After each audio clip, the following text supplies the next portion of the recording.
Welcome, everybody. Thanks for coming to the Expendable Show. I'm your host, The Expendable. So I'm working on intro music. I've got my friend who's a TV producer in New York that is making me some intro stuff. So that excites me. I can't wait to see what she does with it. She's very, very talented.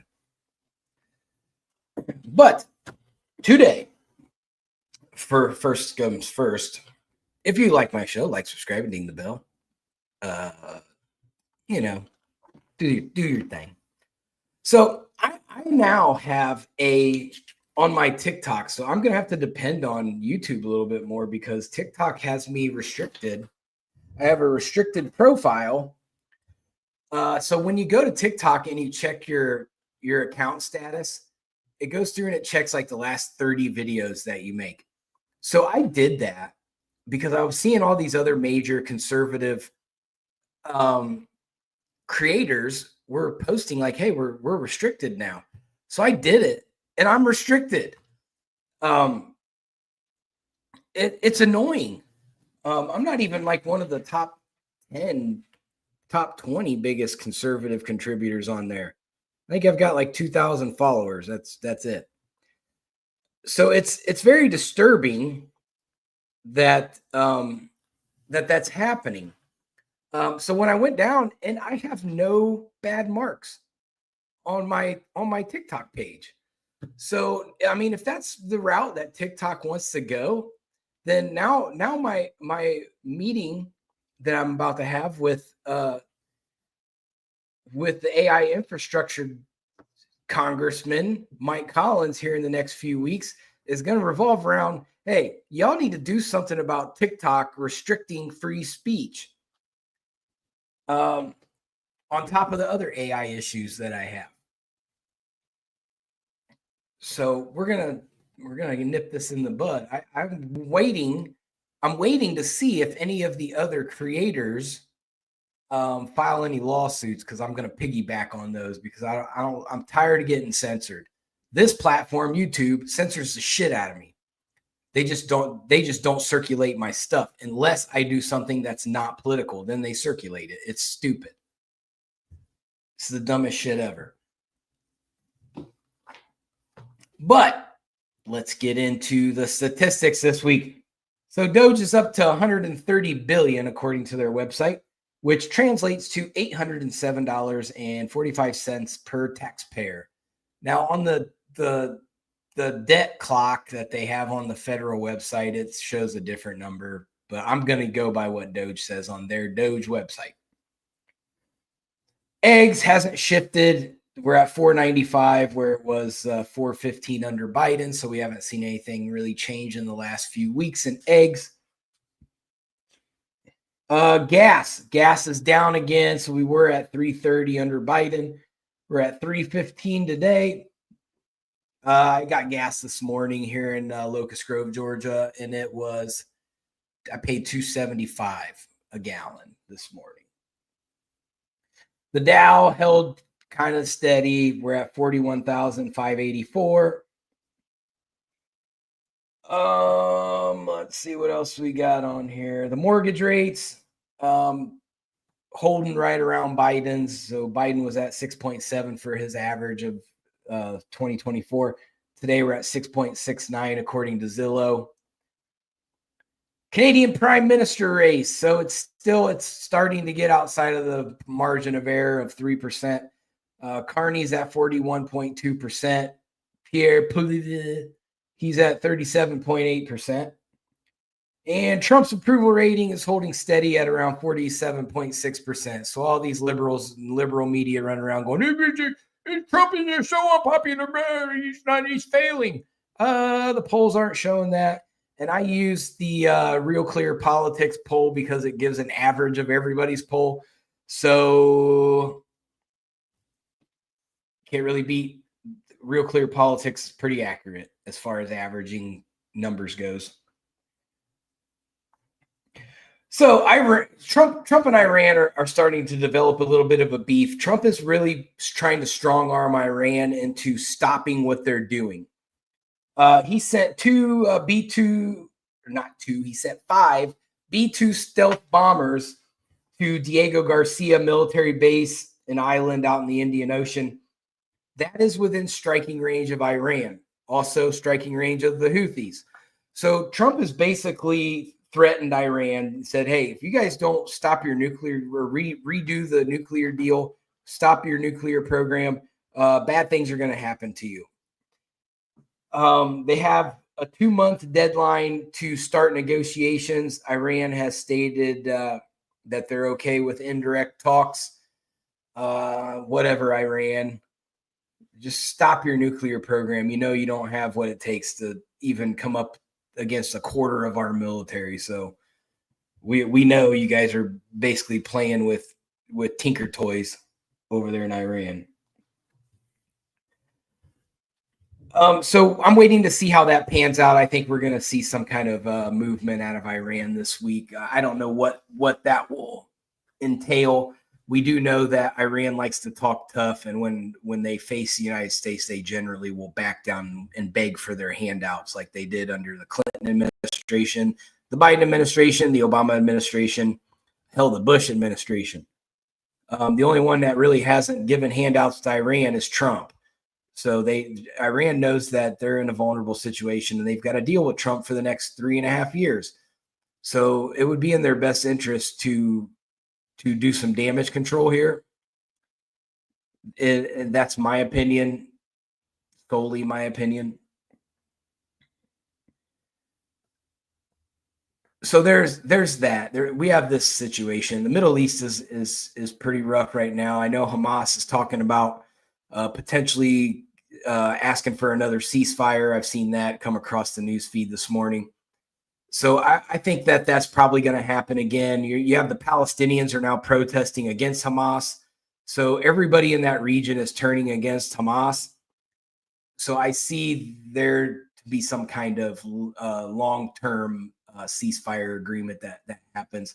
And I think that's right. The Palestinians, they're fed up. And the numbers in Hamas must be small enough to where the Palestinians feel comfortable speaking out against them now. But we'll see what happens. That region's hot. We'll see what happens. Tesla protest over the weekend. I get frustrated when it comes to protesting because I hate it. I don't like protesting. I think it's weak. I think it's a bunch of weak people that come together and they run like pack animals.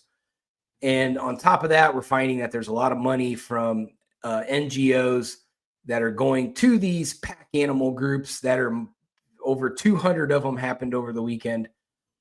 And you're seeing them basically stick to scripts. Every location has basically the same signs. It's another orchestrated, scripted protest bought and paid for by people who hate America. They don't even know what they're talking about. I saw interviews with several different media people, and these people haven't even, most of them admitted to, well, we've never even looked at the Doge website. Well, how the hell can you protest against Elon Musk when you don't even know what he's doing? You're just going off of what your corrupt politicians and your worthless media is telling you, which is Elon bad, Orange Man bad, protests, get out in the streets. And then you got these clowns, they're coming out and going, holding up signs that say burn Teslas. How is that not a criminal act? It's inciting violence, inciting property damage, which is going to make your insurance rates go up, people, for all cars, not just Teslas, all cars. Because guess who pays for increased insurance rates? The consumer does across the board. It's just like when you live in an area that has a lot of deer. And the deer are out and about, and you start seeing a lot of people hitting deer. So I know here's what they do in Ohio, where I'm from. I don't know if they do it here in Georgia. So what they do is they tell all the farmers, stop shooting coyotes, let the coyotes run, because the coyotes will dwindle down the deer population. And when the deer population gets so low, they tell the hunters to kill off all the coyotes. So they do. This is a back and forth thing. This is how they control car insurance in certain areas that have a heightened amount of animal accidents, animal related accidents. They're able to control the animal populations to decrease the odds of you hitting an animal. This is the same thing. If Teslas keep getting vandalized and they're targeted, it's just like back in the day. So I'm a Kia owner. I've owned 3 different Kias. And I remember when everybody was breaking into Kias because Kia's anti-theft system wasn't very good. The Kia insurance rates went up, and then everybody's insurance rates went up because they have to offset that. So it's the same thing. If you start damaging Teslas are very expensive to fix and replace parts.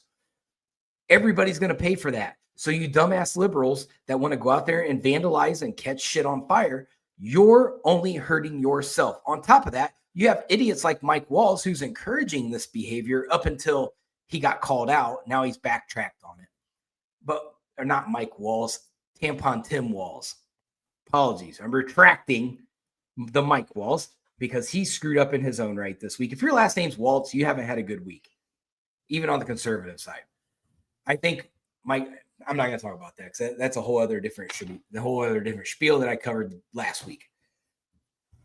Tim Walls has said, "Whoa, we need to really damage the stocks of Tesla and Elon Musk."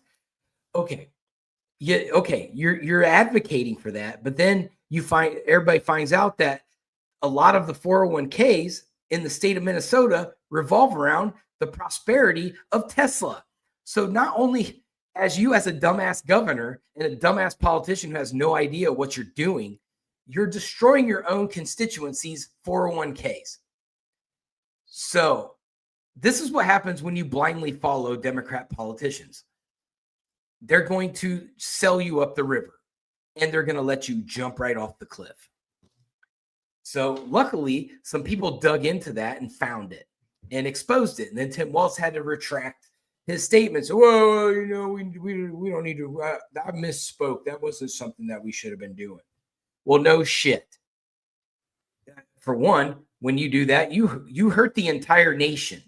When you disrupt a profitable business and you maliciously go after it to be a non-profitable business. It's the same thing that the conservatives did when Dylan Mulvaney was on the Bud commercials. It hurt that industry. So, I mean, the conservatives aren't innocent, but we didn't burn down the Anheuser-Busch factories. We didn't try to cause lost damages and to where they have to file insurance claims. We just stopped buying their shit. I don't have a problem with people protesting that way. If you want to, don't buy a Tesla. If you have a Tesla and you're mad at Elon Musk, trade the damn thing in. Go buy an electric vehicle from another car maker. It's really easy. And we know it'll do damage because all you liberals that have been sniffing farts all these years and saying that the world's going to end at any minute if we don't stop carbon emissions. For one, you're going to go catch Teslas on fire that has a lot of chemicals involved. Yeah, congratulations. We don't trust you as climate people anymore. You just advocated to pollute the air. That now you've just sped up the death of the earth. Congratulations. But on top of that, you're hurting the market. You're hurting your own market. You're hurting your own pocketbook. You're hurting your own 401k. So everything that you're doing is counterproductive. You're not hurting anything but yourself. Yeah, Elon Musk, you know what? I just looked. He's worth $327 billion as of today. You didn't really hurt him all that much. Sorry. He's still the richest man in the world. And on top of that, then you all want to go buy your blue check marks on X, which is counterproductive, once again, to where Elon's still making money off of you because you're so obsessed with being heard and so narcissistic that you have to be heard that you're willing to sell your own soul to Elon so that way you can talk and spread your hate. So there you go. More contradictory. If Elon Musk pissed me off, first thing I'm doing is canceling my blue check mark. And I'm getting off of Twitter. I'm just saying. Y'all are hypocrites. and you don't think these things through. You think you're just being so smart, but you're not. On top of that, I would take all my investments out of SpaceX, but you guys don't do that. You don't do that because it hurts your own pocketbook. But you let these politicians lead you. Go ahead, go right ahead. You're jumping off the cliff with them. So they're basically these protests are rent-a-mobs. Everybody's getting paid to be there. I've already seen the Craigslist ads for them. It's pathetic. You're seeing lots of Nazi signs, lots of swastikas there. You would swear it's a neo-Nazi fucking protest. Oops, I shouldn't have said the F word. But you would assume it looks like a neo-Nazi protest. I seen this one lady, she had her hair all shaved off and everything. I was like, what are they saying? What are they doing? They're trying to say Elon's a Nazi, but they all show up looking like it. Like I said, no one's looked at the Doge websites. These guys are idiots. And then you get people on TV like Jasmine Crockett. She just can't keep her foot out of her mouth. She goes on TV and says, and dogs on Byron Donalds because his wife's white. How much more racist can she get? How much more hateful can she get? She's gone after the disabled. She's gone after white people. This woman doesn't ever stop. And yeah, she's gonna lose miserably in her next congressional race, which is next year. So I just at some point somebody has to take ownership of the Democrat Party and rein her in. But I don't see it happening because everybody's scared of the progressives now. They got too much power. It's absurd. Things are getting absurd in Congress, and it's giving me a headache because I'm seeing a circus. One thing I want to point out: you're seeing all of these protests. Everything the Democrats are doing right now is anti-Trump. Not once since Trump's been president have I seen anybody on the left create any kind of legislation that at all. Seen legislation at all from the left. So instead of organizing protest, go write a fucking bill. But you won't do that. You won't do that because the destruction of America is worth more to you. If you're a constituent and you vote Democrat, you should be demanding that legislation happens because that's how the Democratic Republic works. It works off of legislation. Yes, the right needs to get off their ass and do it too. We're not seeing enough legislation getting presented. Everybody's just on committees and we're whining and complaining. Nothing's getting done. Same old, same old. Which is why Donald Trump has to executive order everything because he can't get Congress to get their shit together to present anything. If y'all want something to happen, go write a bill. That's what you're voted in to do. Mike Collins, he's my congressional representative. I reach out to him. I've reached out to him twice now. Here's what I want. And his office responded back to me as staffers that the congressman has received and he will consider. Thank you. That's what I need you to do. Now, I'm going to his event coming up, his surf and turf, which is going to be met by protesters, which is why I'm going to support my congressman. I want him to know that he does have positive support. Now, his committee that he is on is he's with the infrastructure committee. So I'm going to be there to talk about the AI infrastructure. That's what I want to discuss with him about. And that has many, many similarities with some of the other things I'm trying to bring to the table. As many of you know, I've been working on the Suchir Balaji case. And I just did an interview earlier today with his mother that I'm going to be releasing. It is going to map out detail by detail of what happened to Suchir Balaji and the evidence that we have. I've provided evidence that nobody else has seen yet.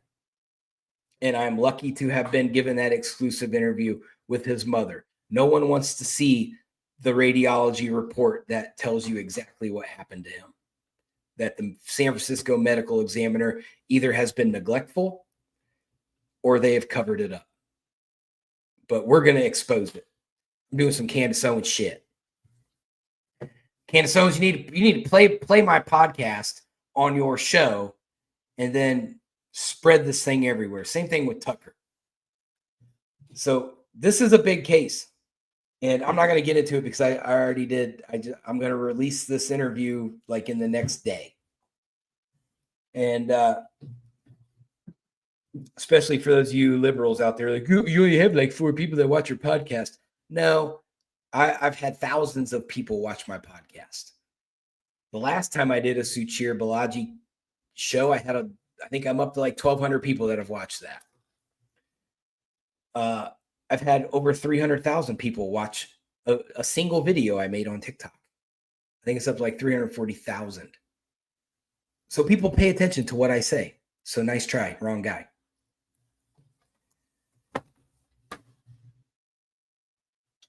I thought it was kind of funny. I was watching an interview with Doug Bergrum. And he made a statement, and it's part of his department in the cabinet. But he was like, "Don't you think it'd be nice to see Trump's face on Mount Rushmore?" And so I can't wait. I stay away from X on the weekends because it gives me anxiety, and I'm trying to relax on the weekends. But I can't wait Monday when I start looking through some of the posts from the weekend, and they're going to be freaking out about that. Doug Bergrum's going to put Trump's face on Mount Rushmore. What a travesty. It's going to be so funny because you know that half of the time when Trump or somebody in the cabinet or even some of the conservative major podcasters and content creators, they put stuff out there just so the liberals will go crazy. I do the same thing when I do my shows. I'll put the most ridiculous things as my headline because most liberals are only headline readers. I don't think they have the capacity to read an actual study or an article and comprehend it. They just read headlines. And so that's what I do. I create a headline that I know will piss liberals off, and it works every time. But the problem is they don't go watch my show because they know that I'm going to make them look stupid because they don't look at facts. They're just headline readers and they're meme watchers. And so that's why I do. I clickbait the shit out of them, but then they don't watch the show. So the ones that do, they get in my comments and they say something ridiculous from like 12 years ago. And I'm like, or are you gonna just dodge the issue? Because that's all you got. All you got is J6. J6, this is the worst day of American history. Bro, you guys are scared of our grandparents. Those are like a bunch of old people that showed up. Imagine if the real conservatives showed up. There wouldn't have been a White House left. You guys are ridiculous. You guys are cowards. That's what it is, cowards.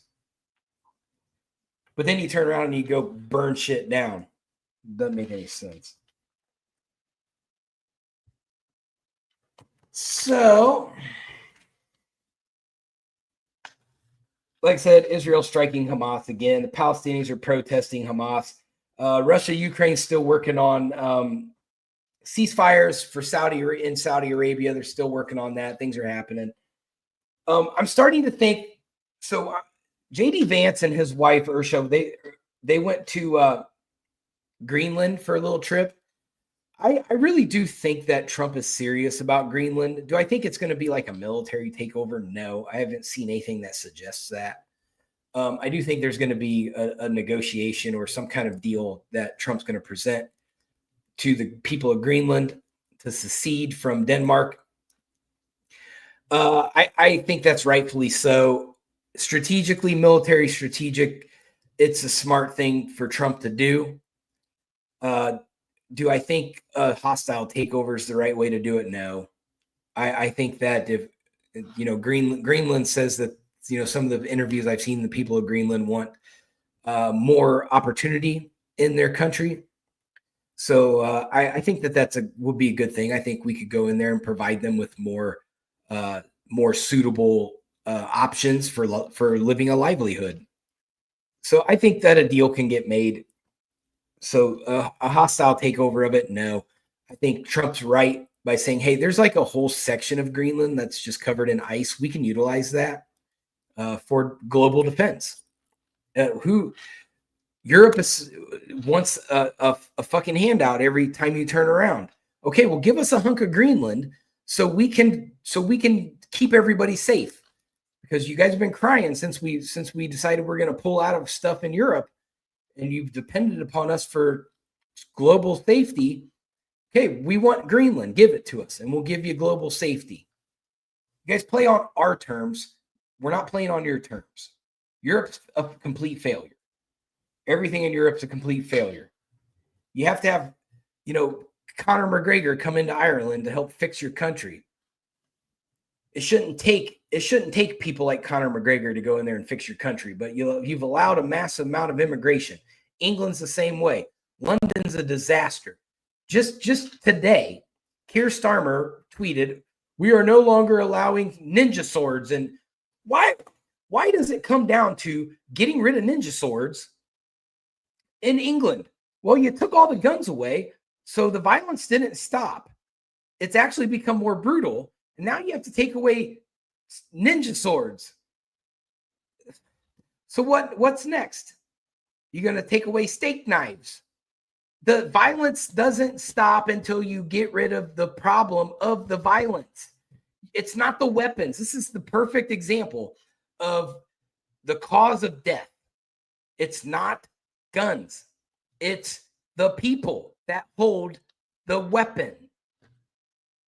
The study is being done in real time in England. It's not the gun. It's the people wielding the weaponry. This isn't rocket science. If you get rid of guns, guess what? In the United States, school shootings they'll stop. You'll stop every school shooting if you get rid of all the guns. But guess what? You're going to start school stabbings. It's the same pattern is going to happen. We're humans. If you take away all these things in England, and you're seeing what's happening, the same thing's going to happen here. We're still humans. We still have emotions. We still have anger. We still have rage. We still have jealousy. We have all these things. You're not stopping the violence. You're just stopping the means of the violence. You have to go in and deal with the people committing the violence.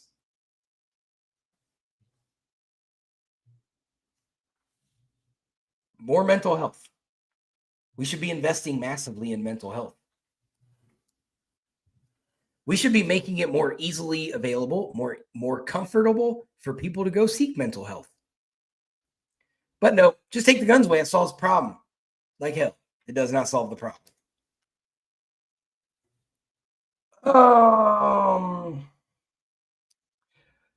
So let's dig in a little bit, because the media is not covering this as a whole. So I've compiled a few statistics that I want to bring to the table. Investment in the United States since Trump's been in office.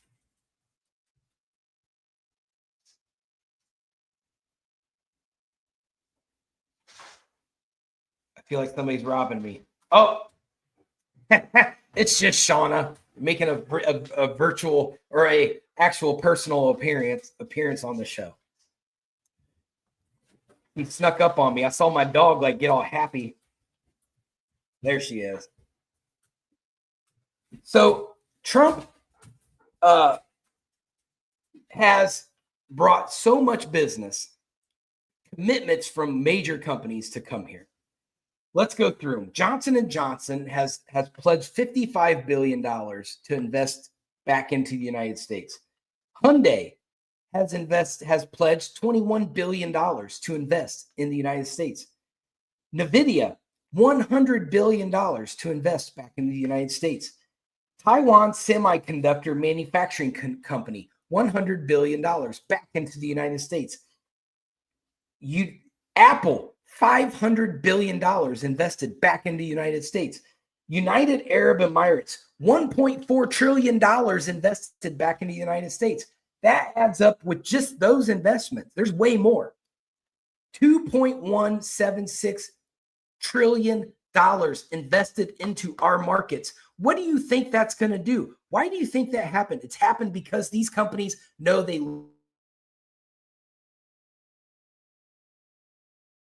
bringing shop back to the United States. Very simple concept.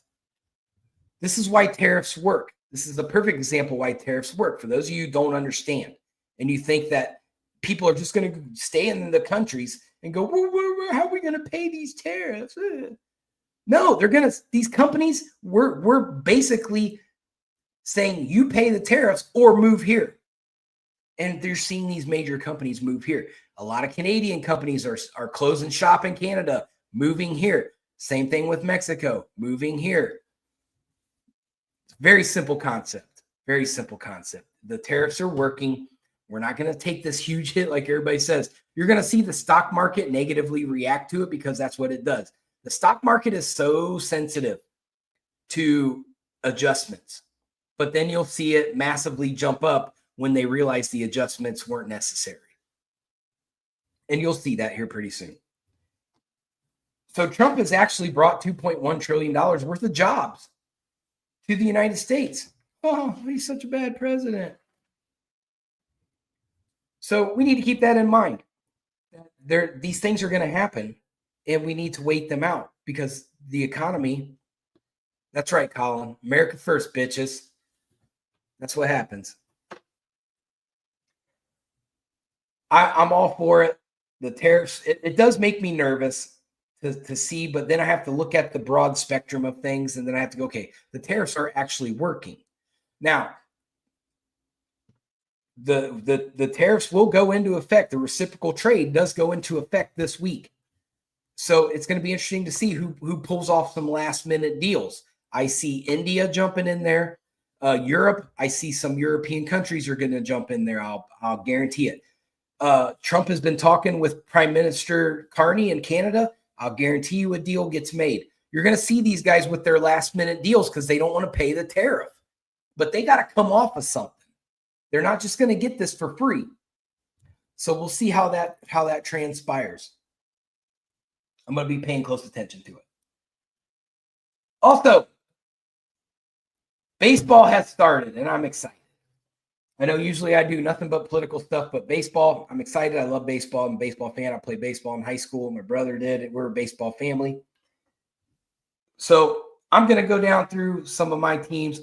So I have an American League team that I follow, and then the National League team I follow. I'm a White Sox fan on the American League side.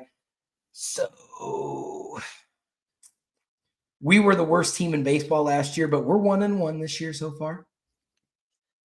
I'm on the National League side, I'm a St. Louis Cardinals fan. Ever since the Ozzie Smith days when I was a kid, we're 2-0. So we're looking good. I'm from Ohio. So naturally, everybody's like, why aren't you a Reds fan or an Indians fan? Well, I'm glad you asked. I'm a Cardinals fan because my brother and my dad are huge Reds fans. So I don't hate the Reds, but I don't root for them because I had to be the anti fan. So I picked one of their rivals. I couldn't find it in me to be a Cubs fan.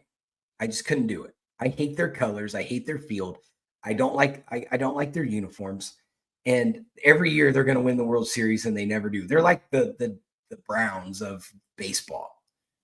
They did win a World Series and ended the drought, but they remind me of the Browns. We're going to win it every year, but then they don't. So I'm a Cardinals fan. So I got to be a Albert Pujols fan. I got to be a Mark McGwire fan, and I got to be a Nolan Arenado and Paul Goldschmidt fan. So I'm a diehard Redbird, and we're doing good. here in Atlanta, I do root for the Braves because if you move to a city, you got to be part of the hometown team. So I've watched the Braves win a World Series. I've been to several games. I went to a playoff game a couple years ago. That was a lot of fun. And I've watched the Braves from the Omni deck, from the hotel, sitting in a swimming pool on the Omni deck. So that was a lot of fun and experience. And they played my White Sox, and we got smoked that game. So yeah, so that was a lot of fun. I've been down to the Battery, the infamous Battery, where everybody watches the baseball games who don't want to go in the stadium. I've done all those things in Atlanta as far as the Braves go, but they're 0-3 this year, so I think they're going to have to get it together. The Reds are 1-1. They do have a nice lineup, I have to admit. I really like Ellie De La Cruz. He's a beast. And the Reds pitching staff is good. They're better than average. So yeah, baseball season started. I'm ready for football season. The NFL draft will be at the end of this month, so I'm ready for that. And we have already seen the combine happen.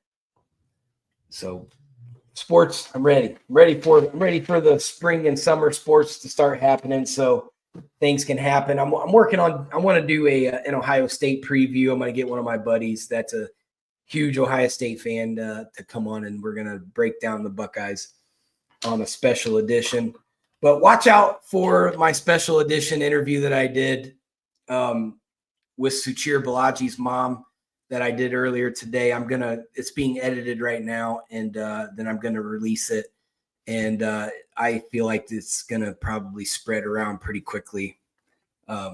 It's big news. It's changing. It'll change everything that we know about that case, the evidence that just got found. So watch out for that. And everybody be safe. I know it's a short one today, but there wasn't too many crazy things that happened this week. So I will be back on Wednesday, and everybody be safe, and I'm out. Peace.